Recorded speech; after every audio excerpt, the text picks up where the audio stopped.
Welcome back to another episode of How to Become an Obstacle Buster. I'm your host, Warren Wandling, the show that's dedicated helping leaders to overcome resilience and build through obstacles to achieve success. And I have a great guest to help us do that, Andrew Wittman. Welcome to the show, Andrew.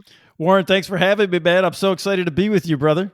I as well. I am so excited because of your background. I think you can help a lot of leaders that are going to really break through some obstacles based on your background and experience. Love it. So, as a former Marine, police officer, federal agent, resilience coach to executives and elite teams, you protect high level officials, trained law enforcement across continents, and now you equip leaders to build unshakable emotional strength through your inner armor system. With a Ph.D. in theological psychology and battlefield tested wisdom, you teach and train resilience like a muscle through physical habits, not theories. You're a world class expert in personal resilience and high stake performance. Share with our listeners, our leaders, what a little more about your business of how you accomplish what you do. Yeah. So, what I do is I build humans to not crack under pressure, right? I had to learn it the hard way. School hard knocks, man.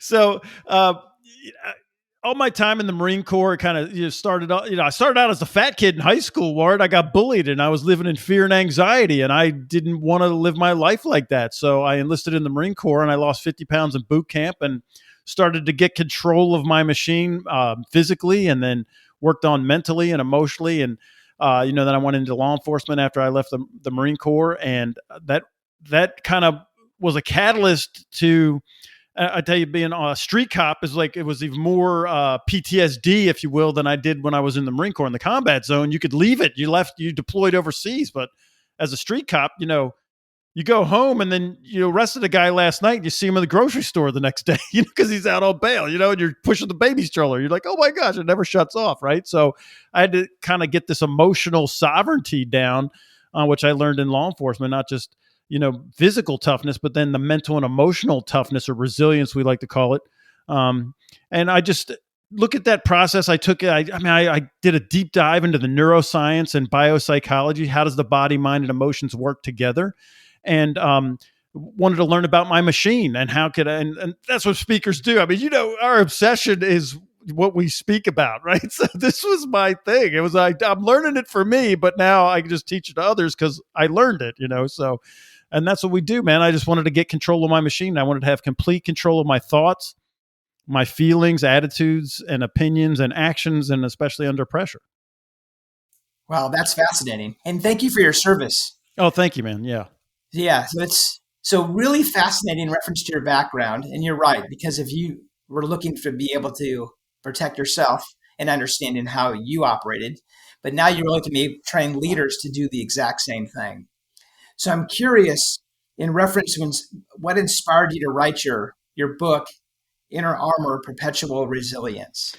Yeah, so I would get back up a little bit. When I left being a federal agent, I left there and went to the State Department, and I was training SEALs, Marines, Rangers, and Special Forces for high threat diplomatic security, right? So we wanted their hard military skills, but we needed to add the law enforcement diplomatic element to it. So I needed to teach them what I call critical thinking plus emotional intelligence. So we could put those two things together, and we weren't just rules of engagement shooting into a crowd because we saw a gun. We have to use of force and, articulate what's the level of threat, what's my response, what should it be. So I created this curriculum, and I got tired of, I did 4 tours to Afghanistan and one to Jordan, one to Kosovo. And I was like, man, I'm getting tired of getting shot at for a living and not like having plumbing and air conditioning. So I can take this and teach it to corporate, So that's what I started doing that in 2013. And it kind of one thing, I did a lot of media stuff. And then I was on the Home and Family channel. The Hallmark Channel, Home and Family Show. And they were talking about this mental toughness and resilience stuff. And they were all asking questions about parenting. Can I do it with my kids? This sounds like I need it for my kids. So I wrote the book, 7 Secrets of Resilience for Parents. So that went to #1 on Amazon. I'm on Fox News, Fox and Friends, and all this just crazy stuff started happening. And then the Marine Corps called me and said, hey, we're having trouble with our PTSD and our suicide rates. We can't get the needle to move with therapy and the normal, pills. And can you do anything to help us with the spiritual fitness of the warfighter with what you got. And that's where Inner Armor was born. Wow, fascinating. So within, so maybe to help understand more of that, why don't you share with our listeners some deeper understanding around perpetual resilience? So a lot of times people think resilience is bouncing back, right? That's the common, Right. like, I bounce Yeah. back when something bad happens. I'm like, man, I do not want to wait till something bad happens before I figure out, do I have it or I don't have it? If I did need it, where did I get it? So my definition of perpetual resilience, I want to have it proactively all the time. It becomes a part of who I am. And so I don't necessarily have to bounce back. I just reset. Like, so I kind of liken it to, I'm in Florida, right? There's storms and hurricanes here all the time. Yeah. So a lot of times people think of resilience as I wait till the house gets blown away in the storm and then I rebuild. I'd like to have my house, nothing happened to it, but the power goes out and I reboot the internet. That's my definition of resilience, right? I'm just going to reset and turn the power back on when a storm hits and not have the disaster or the fallout. And so we do that based on, neuroscience on how our habits, and people don't even think about this, but we already do all the stuff that I teach. You already do it. You're just pointing in a direction that doesn't help you and it hurts you. So I just want to point our habits in a direction of helping us, our neurological loops, our neurological pathways. Interesting. So what's the biggest obstacle for leaders just to embrace that they have the ability not to wait for the storm and then figure out if they have resilience, but to be able to build it into their muscle now? What's the Yeah. biggest obstacle? The biggest obstacle is that they don't have an internal identity. I see this all the time. Their identity is, I'm the CEO or I'm the EVP or I'm the regional vice president or I'm the owner or the founder. I see I'm a Navy SEAL, I'm a cop, a badge and a gun. Their identity is tagged to what they do. And until you can get over that obstacle and say, well, who am I? I want to design and engineer my internal identity. Who I am, will you strip away everything and create this identity statement? It's an underlying operating system. This is always who Andrew is, right? So, and we craft it in one simple sentence. It's an I am who is. So my identity statement is, I'm a man of excellence who always keeps his word. That's who Andrew is when he's being a father, a husband. I'm running my company. I'm a little league, coach, a PTA volunteer, whatever it is. I'm a man of excellence who always keeps his word. And that you could strip everything else away, but life becomes very simple because all the decisions are already made for me. So if I'm a man of excellence, I can't half step anything, right? So I can't just do half effort. So if I'm not going to give full effort, this is why I stopped playing golf a long time ago, right? Because I'm not going to give my full effort to it.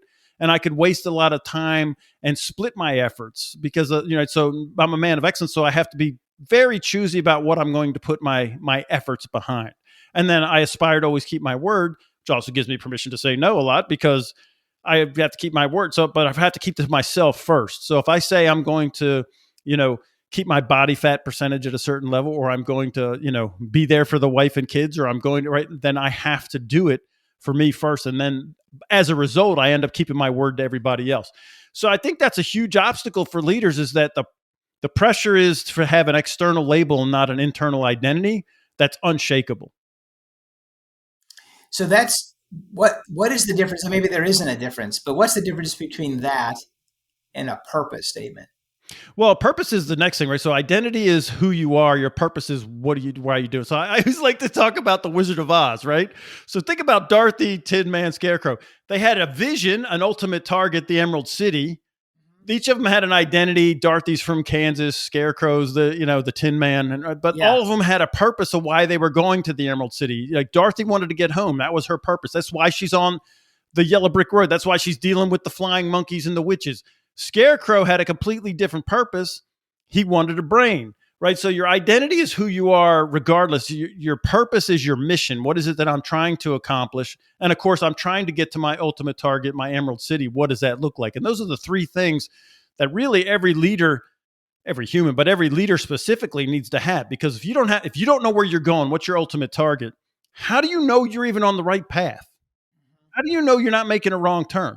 Like if you put your GPS in, right? It's the first thing it's asking you is like it'll show you where you're at, but if you don't put a destination in, it can't give you turn by turn directions.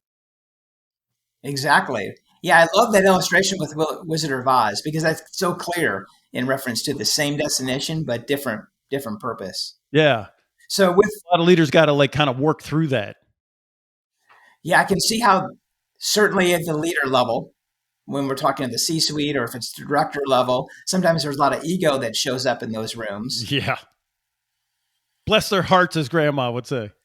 Exactly. So but once they can adapt, once they can connect with that, I'm sure that there's strength with understanding your identity. Yeah, massive, because ego is really just your external, it's you're fighting the fact that you don't have an internal identity. If I see ego, I know already that you didn't do the cognitive hard work to come up with who are you internally. So I know I call it your spiritual health. That's who you are at the core. I know you didn't do that work if there's an ego problem.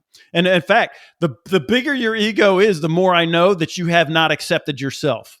Because I know the number one need of all social animals is acceptance, and the number one fear of all social is rejection. So and the brain registers rejection as physical pain. So anytime that they feel like they're not being accepted, they shields go up. It's like, oh, they're about to hit me with a baseball bat, because that's how your brain registers. And if they perceive it as rejection, they get very arrogant and egotistical and defensive. Wow, that's interesting. So the number one fear is rejection? It is. Fascinating. So, and we all crave certainty. So does that play a part in that as well then? It does. So when you're accepted, then you know you're. So this is what, if you don't accept, I always start with this. Can you give anybody anything you don't have? Like if I didn't have $100, I couldn't give you $100. If I don't have acceptance of myself, then I can't give that acceptance to you. So now what I have is I have two people, if they haven't accepted themselves, both of them are looking for their number one need to be fulfilled, and neither of them can fulfill it. And both of them are expecting rejection. So the shields are already up, because I'm going to feel pain like a hot stove if I think any comment, I will take it as rejection if I haven't accepted myself. I mean, and this helped me in my marriage like years ago. I had to take away my wife's ability to reject me. But really what it was that I could accept myself and love myself, flaws and all. Yes, I'm going to work on myself, but I don't have to fear rejection from anybody. And once you come to terms with yourself and you're not looking for acceptance outwardly, then you can give that acceptance. And as a leader, that's a huge obstacle, because everyone that's walking in your room, well, there's the stats, not everyone, but the stats are seven out of every 10 adults have an acceptance rejection problem, a self-esteem problem. So that means 7 out of every 10. And it goes all across from age 24 till the time you hit the grave, 7 out of 10. Teenagers, it's like 5%. 5 out of 95 have a healthy self-esteem. And of course, 85% of 2-year-olds have a healthy self-esteem. Like they're good. They're not worried about it. Right. So, right. So when I walk in the room and you're acting like, that I need to know, like 7 of you need my help. And as a leader, if I'm looking for the people that look for acceptance and I can give them that acceptance, I become like their number one fan, or they become my number one fan. Like, so if they're this is easy for managing up too. If you have a tough leader managing up, the harder and rougher and gruffer they are on the outside, the easier it is to show them acceptance and become their indispensable, invaluable solution to every problem. Because nobody's listening to them anymore. Everyone's running. They're afraid of them. If you could stand in there and take it, I accept me. Hey, you know what? You're safe with me, boss. I accept you. Flaws and all. It doesn't matter. How can I solve your problem? And now everything's changed, because they found one person that is fulfilling their number one need out of all these places they're looking. What's that country song? We're looking for love in all the wrong places, right? Right. Yeah. So that's kind of, I think that's a huge thing that we kind of just skip over in leadership.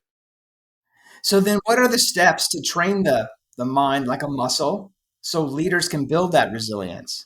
Yeah. So the first thing is you get that identity statement down, and then I'm going to do a habit stack, what I call it, right? So every day, like say we're brushing our teeth, right? Everybody's brushing your teeth for 2 minutes in the morning, 2 minutes at night. What do you do when you're brushing your teeth? Zoning out? Are you thinking about the traffic?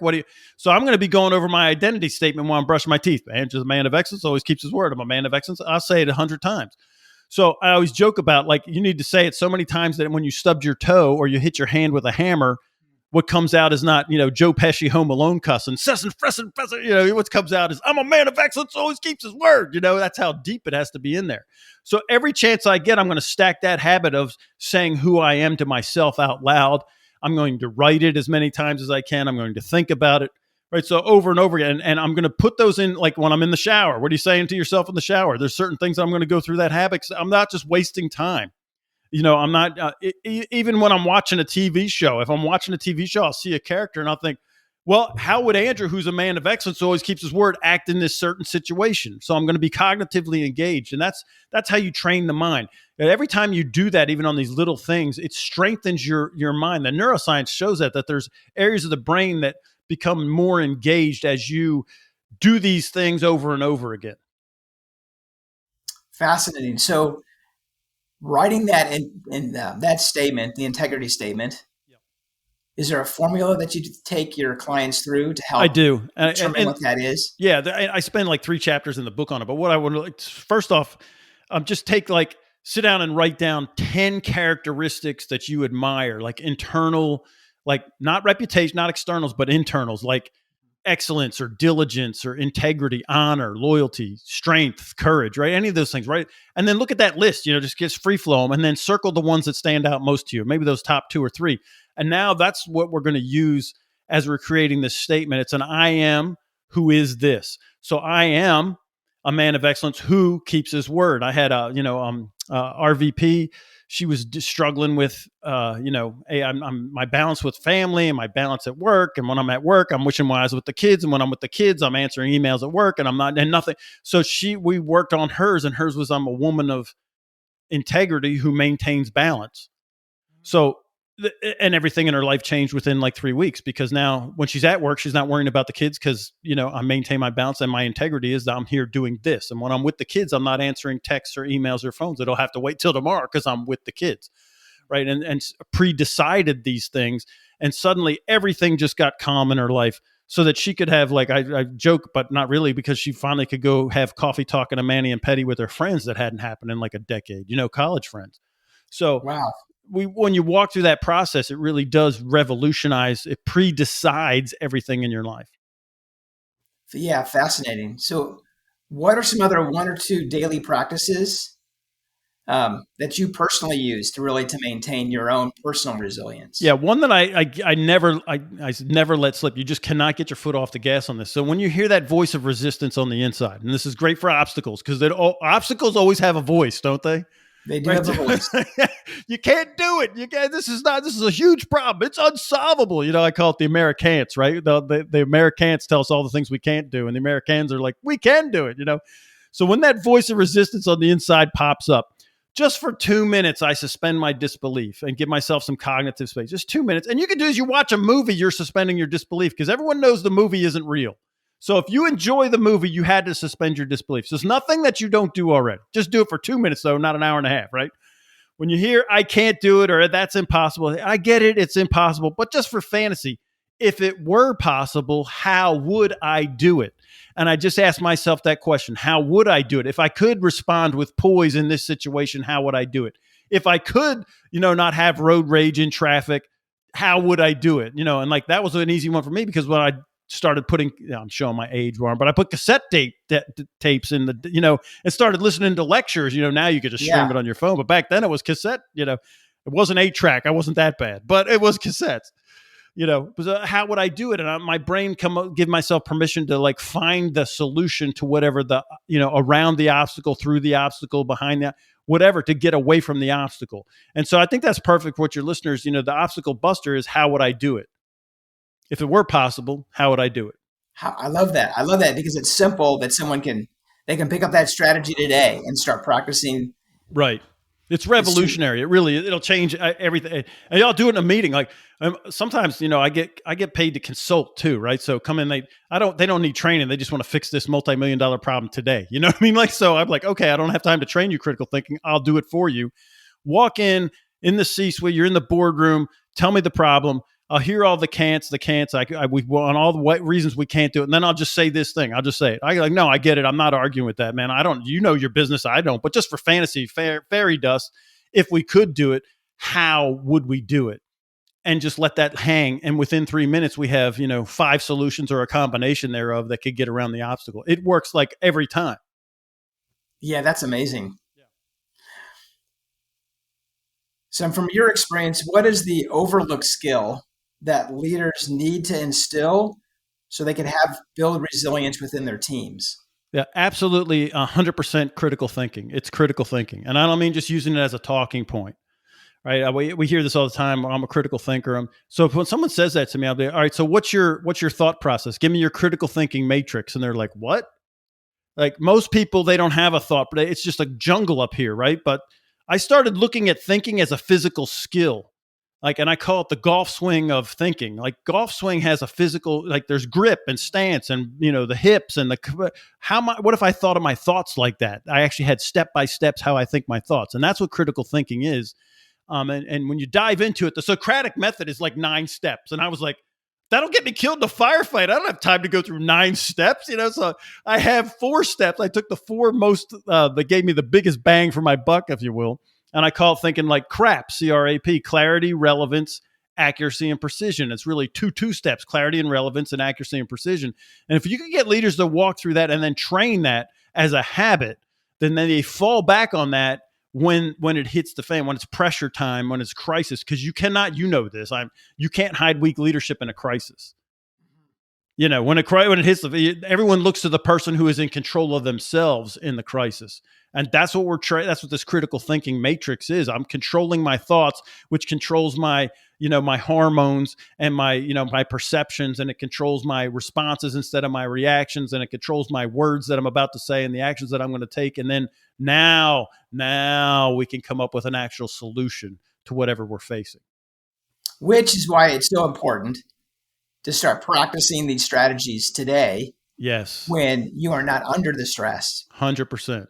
That's why I do them, like habits that do it at home where there's like I tried all this stuff out on my kids before I took, my kids are going to love me. My parents are going to, so you work this stuff out at home. And then when you take it to where there's high stakes in the professional environment, you've already practiced it. You know what I mean? Like, so. Yeah.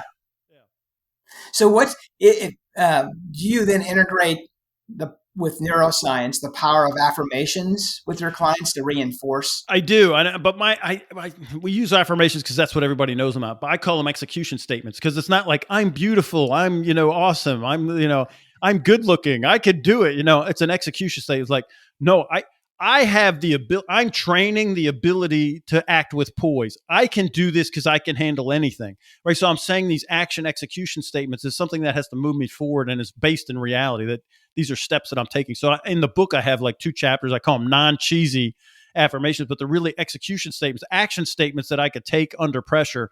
And I build a catalog of them. I really started doing this when I was like, I love watching movies and stuff. And I think I watch movies and then I grab a line because it's already scripted for me. Like there's there's one in Ocean's 11 or 12 when the car blows up for Brad Pitt. And here's his response. He says, huh. Like the bad guy blew his car up and his response is, huh. So I'm like, that's a perfect response for some of these things. Some of these things I don't need to say anything, but just go, huh. So I'll call it Brad Pitting it. Right. So, and I'll think of these, like My Cousin Vinny has a ton of them, like just shout it out when if you hung out with me long enough, you're going to hear all my movie quotes, right? Because my whole life is just a catalog of all these, action statements that I took from movies. Yeah. And I love that perspective on affirmations, making them action statements, behaviors that you're reinforcing. Yes. And it's because I want it to do something for me. I'm not trying to feel good. I'm trying to, I'm trying to, get a certain result, Can you share a time when your inner armor was truly tested for you and how you lived through that? Oh man, you're asking a good question here, Warren. You getting deep into the vault, man.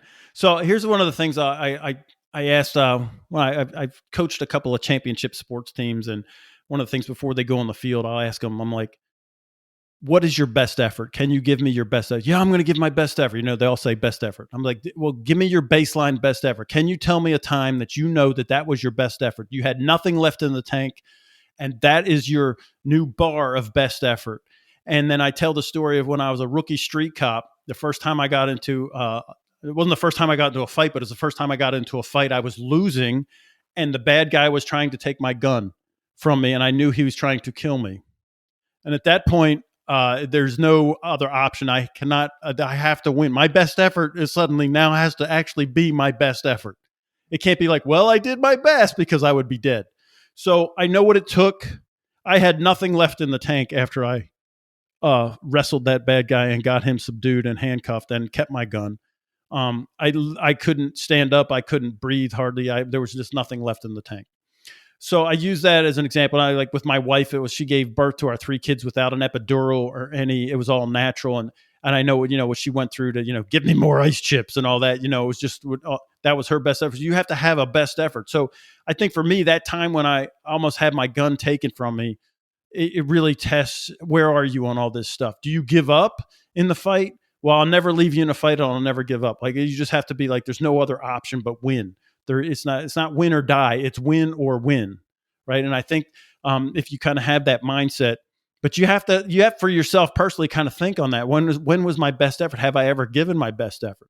Because I hate people like, well, they did their best, which is, we say that in a way like we already know it's not their best. You would never even say, well, that was a disaster. Well, they did their best. Is that really? They did their best? That's awful, man. That's not good. Exactly. That's fascinating. So if there was a listener out there that only could apply one action to help them to start building resilience and building that inner armor, what's that one step that you'd recommend? I recommend that you would figure out your internal identity statement and get it down to that one sentence. And because that's really the underlying core of everything else. Everything else is tips, tricks, hacks, whatever. This is fixing your operating system. A lot of us want to be like the iPhone 16 and have the flashy camera and all the cool apps, but we're running an old iOS 1.2 or something. You know what I mean? Like, so upgrade your internal, like, do the cognitive work and say, this is who I am and who I want to be, and engineer that identity statement. I'm always going to act with poise, or I'm always going to keep my word, or I'm always going to be diligent, or I'm always going to be excellent, or and I had an entrepreneur, his statement was, I'm a risk taker who always manages risk. And that's what he did. I mean, he was just like a serial entrepreneur. He would take crazy risks, but he would always manage them. He's like, I never get myself into something I can't get myself out of, and that was his identity statement, So it doesn't have to be anything, doesn't have to mirror mine for sure. It could be whatever. For every individual is an individual. We're all, like snowflakes or fingerprints. We're all different, right? So engineer it however you want to. Yeah, perfect. So with success, I believe success leaves clues, and one of those clues are the books that leaders read. Are there one or two books that really have impacted you in your career? Yeah, I'm gonna, my Ph.D.'s in theology, so I'm going to say there's a book in the New Testament. It's really a letter, it was Second Peter. But if you look in the first chapter, he gives a list of 9 things to be successful, and I've kind of built everything I've done on them. The first one is diligence. If you're not diligent, you can't even make the cut. And diligent means that you're consistent and you have speed and earnestness in doing the thing, everything. And if the way you do anything, Warren, is how you'll do everything. If you're not diligent in the little things, you're not going to be diligent on the big end. And the list goes on to have, confidence or faith and belief in yourself, valor, be fearless, gain knowledge, be self-disciplined, refuse to give up, right? This list of 9 things in there. It's a blueprint for success. And I just keep spinning the wheel on the 9 things to make sure I never get off them. But diligence, if you don't have that, you never make the first cut. You can't even get out of the gate without it. I love the word. That it's a powerful word around diligence, and that probably means different definitions to different leaders. But would you agree that it's follow through on what you say that you're going to do? Is that part of the diligence? Yeah, I mean, diligence means actually consistency or speed and earnestness. So it's like a track record of almost like faithfulness. It's like I'm every day Andrew does that. And this is what I talk to a lot of CEOs. They will take somebody who's predictable, diligent. They know, like, their EVP or an assistant or somebody on their leadership team. They might not be the smartest, the sharpest. Other people be like, I don't know why they keep them around. Because they're diligent, they're consistent, they have a track record. They know that they're going to act in a certain way under certain circumstances. And if that CEO can predict what that person's going to do, then I already know. Like, if they're not, that's what I'm talking about with diligence. I had that predictability, that consistency, a track record of this is how I act in a certain. Like, if I'm always late for coffee, you're not going to be at Starbucks at 9. If I'm always, Andrew ain't come here to 9:15. He's diligently late, right? So Exactly. but you see what I'm saying? It's predictability and a track record. Does that make sense? Yeah, that's perfect. So, what are any special projects that you're working on? I am, man. I'm working on this thing called the Inner Armor Tactical Coach. It's when we rolled out the Inner Armor for the Marine Corps, it was on an app, and it was all clunky because it was like pre-COVID. There's not AI. So now we got the technology's there. We got 3 levels to this thing, 3 tiers where you're going to have the workout of the day, and it goes all the way up to you could build your Emerald City and everywhere. So it's tactically and it could be strategic depending on where you are in the in your journey in life. But it's an AI clone of me and all 7 of my books and like 400 hours of my radio show and my coaching, audios and transcripts, and it's pretty cool. So hopefully it'll be out in the next 30 days. That sounds awesome. Yeah, it'll be fun. Well, I know our listeners are want to connect with you. What's the best way for them to be able to reach out? Yeah, so if you go to my website, getwarriortough.com/podcast, getwarriortough.com/podcast, you could, see all this stuff, get into my ecosystem. Yeah, you could also connect with me on LinkedIn, Instagram. I'm at Warrior Tough Ph.D. on Instagram, Facebook. I want to say, is it X now? It was Twitter. It's now X. Yeah. So I can't keep up with that, but, and there's, or you could just Google me and call the office the old fashioned way. There's like a phone number. I still answer the phone, man. Well, awesome. Well, thank you so much for all of your time today and sharing all your strategies and tips for our leaders so they can break through those obstacles. Thanks for having me, Warren. It was a good time, man. Yeah, enjoyed the conversation. Well, this is your host, Warren Wandling, saying until next time, be resilient and be an obstacle buster.